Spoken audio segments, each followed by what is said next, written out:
Lord, what have I become? What have I done? Lord, what have I become? What have I done? Lord, what have I become? What have I done?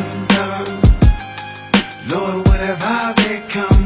What have I done? Lord, what have I become? What have I done? Lord, what have I become? What have I done? Lord, what have I become? What have I done? Lord, what have I become? I'm stuck in a maze, so close to my grave. Crazy local, insane to the brain. What's going on, guys? Bart here with Tully Television, and today we're going to be getting into Moon Knight episode 5 of 6. We're in the end game now, so to speak, when it comes to this series. But before we get into that, I want to thank everyone for stopping by and liking and commenting, sharing. I hope that today I find you in the spirit of giving. If you have yet to subscribe, please give me a subscribe down below. Smash that like button like you're the Hulk, trying to find the last ice cream bar on Earth. I don't know. Yeah, but let's get into it. Moon Knight episode 5, entitled Asylum.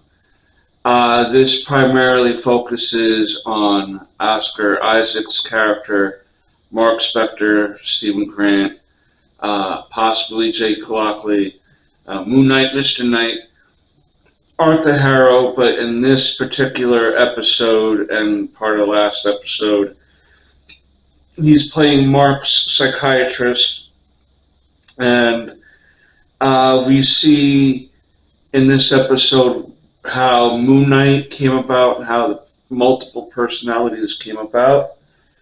We pick up with Steven and Mark inside the underworld of the Egyptian, the Egyptian underworld, and the goddess of mother and children, the hippopotamus lady, the hippopotamus goddess, was basically going to be their tour guide through the underworld, where she was going to help judge their hearts. And in that particular underworld, if your heart is lighter than a feather, you get to go to their version of heaven. If it doesn't work out like that, you get to either go to hell, or their version of hell, or you get left there in the sands of time, off the boat that they ride you with, that you're in. Basically, the scales are unbalanced, and she tells them that they have to regain balance, because at this point they were able to convince her that Amit is running rampant through Arthur Harrow, and the only way to get back is to release Knoshu in order for him to be able to help bring Mark back from the underworld. Because if they bring Mark back now, it's just basically him returning to a dead body, as opposed to Knoshu coming back first and then being able to encase Mark in the healing properties of the Moon Knight armor. So that's what the plan is right at the moment, because now Layla, we don't know what's going to be happening with her or with Arthur, because we've been primarily concentrating on Mark and his travels through the underworld. So we don't really know what happened to Layla after Harrow had shot Mark in the chest.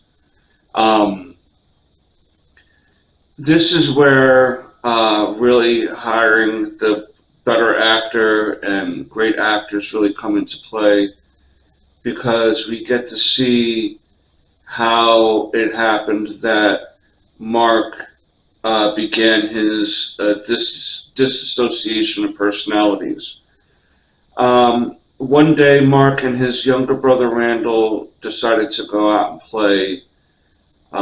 Basically, I'm going to call it Explorer. They're going to play Explorer. They're going to go into this cave they go into sometimes, and just do what kids do. Look at rocks and goofy shit. Try to learn about the things around you and pretend you're on an adventure. And unfortunately, it began raining, and unfortunately, the place where they were at um, began to flood, and they were unable to fully escape, and resulting in Randall Specter's death at a young age. Um, During the Jewish version of a wake that they do at someone's home, I believe it's kind of like the equivalent of a wake where the family comes and they have some food and drink and they reminisce about the loved one they just lost, and they do a little bit of laughing, a little bit of crying, a little bit of consoling each other to reconfirm that just because we lost someone on the way doesn't mean we still don't have each other. That's what the purposes of these gatherings are when we lose a loved one. It's just called different things in different cultures, but the premise is the same: to reconnect with family ties. But the mother, unfortunately, blames Mark, even publicly, in front of everybody. That's his fault why Randall died. And it led to her becoming emotionally and mentally and physically abusive towards Mark, to where one birthday, the father was still trying to involve the son, involve Mark in his life. He understood that even though it was a tragic situation, it was an accident. It was just kids trying to be kids and play. And Mark didn't have any malice in order to, want to kill his brother like that at that age. And we get shown the first time where he transitions into what we think is Stephen Grant, because Stephen Grant in this universe, in the MCU, is the equivalent of like an Indiana Jones type of character, where he seems to be an archaeologist and goes on adventures and finds artifacts. And the name of that archaeologist is Stephen Grant. And so that's where the Stephen Grant personality originated from. Mark used it to keep his images of his mother perfect through Stephen's eyes. And I think that was the Jake Lockley personality that was suffering the abuse. That's why maybe the more violent tendencies of Mark and the personalities comes from Jake, in my opinion so far. I'm firmly convinced that Jake is the last personality to be shown for now through that sarcophagus, and Jake is going to be the key to helping Mark get back to his body and to be able to get to Knoshu and all that stuff, to try to get Knoshu back, to get him back and save Layla and then save the world. Because Amit is already released, we've seen souls coming down to the underworld. So whatever Mark is running into, it's already happening. Oh my God, Oscar Isaac is such a great actor, because at one point, when Steven was asking Mark what happened, what's going on in that room, he starts just yelling, I'm not going to tell you, I'm not going to tell you. He starts wailing on himself. And it really seems as he's having a legit meltdown. His time in the psychiatrist's office is kind of like a mental timeout to process what's going on with his mind, because being he just revealed the abuse to Steven, and that the fact that the reason why these mental barriers recently started breaking down now was because Mark's mother recently died. And we see Mark standing across the street from his home, looking into his home. The father sees him and wants him to come in, and Mark shakes him off. I think that particular scene, because Mark and Steven didn't necessarily remember it, I think that was Jake. And I think at the end of, I want to say, episode 3, where Mark winds up in Cairo, waking up in Cairo, and we see him drinking in the hotel room, I also think that was Jake. Anytime we see an alcohol introduction, I'm thinking that that's Jake, because he's the one that has the full memories of the abuse. So most victims of abuse, and I can attest to this because I've been a victim of child abuse, you turn to alcohol, you turn to substances, sexual activities to cope with the trauma that you go into things that are making you feel good, and realizing that you're just compounding the situation instead of just confronting the trauma and trying to deal with it from there. But because of these confrontations, we see Mark becoming more balanced. We even see Mark and Steven in a room with all of the souls and bodies of the people that Mark killed as Moon Knight. And Mark has to come to terms with some of the things he did to people under the guise of the fist of Knoshu, the right hand of justice and vengeance, so to speak. Steven was like, oh, you just don't feel anything. And Mark is like, you try taking a body, trying to take a life, and see if it doesn't stick with you for the rest of your times. This is why I've always tried to explain to my son and to my brother when he was growing up. There may be valid reasons why you do what you do. But say, for instance, you take someone out in the line of self-defense, that can happen, but that's still going to change you. You're still going to have to live with the fact that you had to take someone's life. Even if it's in self-defense, it's still going to mess with you. So that's just compounding the trauma that Mark is feeling. And again, when the mother died, that's when really Mark's brain broke down and the personalities started blending together. When they finally resolved all their issues, for the time being, the ship is being guided to Osiris's gate, so Mark can try to get through when it's time. They were attacked by some of the victims that Mark took out, but they're in the form of like sand people, where if you hit them, some sand will come off. There was a scuffle, and Steven ended up falling off the side of the boat and turning into stone, or sand sculpture. So now it's just Mark on his own, and when Steven went over and turned into the sand statue, the balance scales happened, and that's where we kind of left off, basically with the scales balanced and Mark ready to be brought back.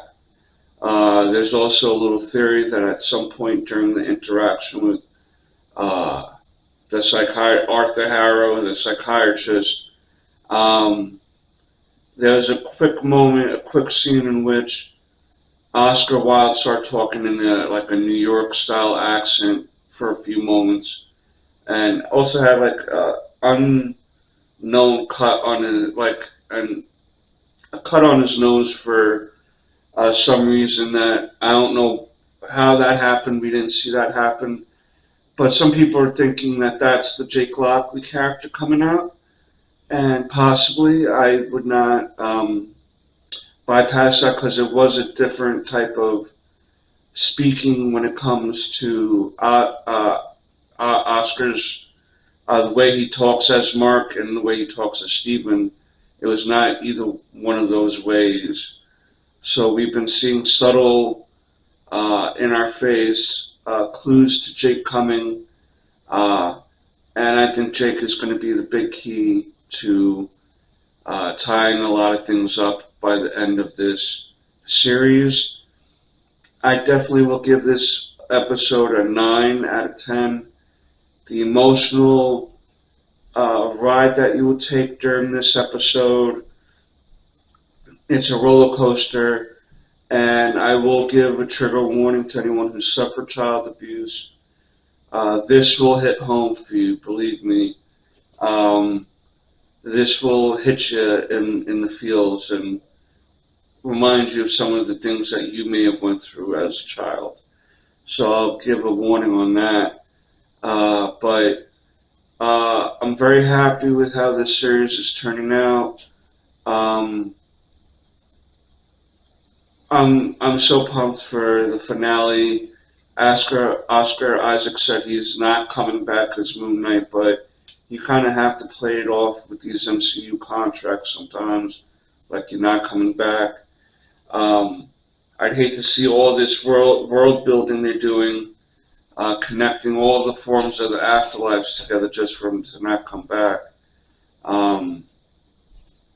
Yeah, I want you guys to tell me what your favorite part of this episode has been. Where you stand as far as how it's going to finish. And yeah, I think obviously Moon Knight's going to save the day. I'm interested in seeing what the end credit scene will be for the series, Ender. And yeah, that's it. Moon Knight episode 5, The Asylum. Mark is making his way through the underworld. And let's see if he makes it. And don't forget to subscribe, guys, and share and comment. The road to 75 subscribers still continues. And until next time, peace, knuckles.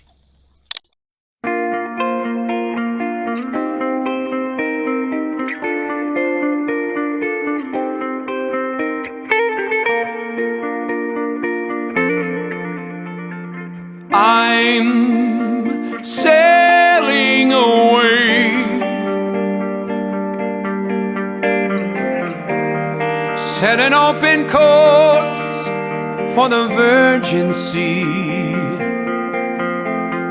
I've got to be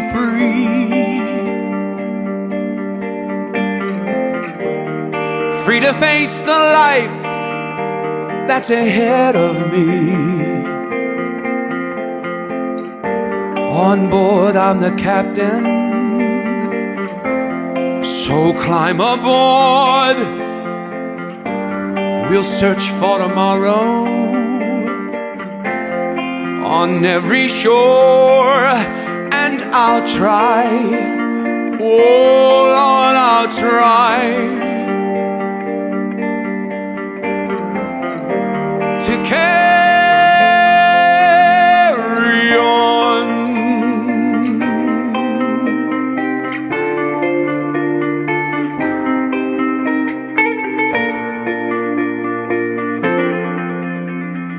I look to the sea, reflections in the waves spark my memories. Some happy, some sad. I think of childhood friends and the dreams we had. We live happily forever, so the story goes.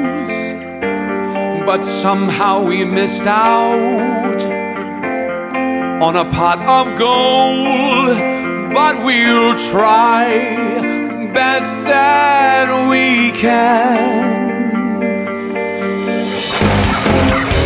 you care.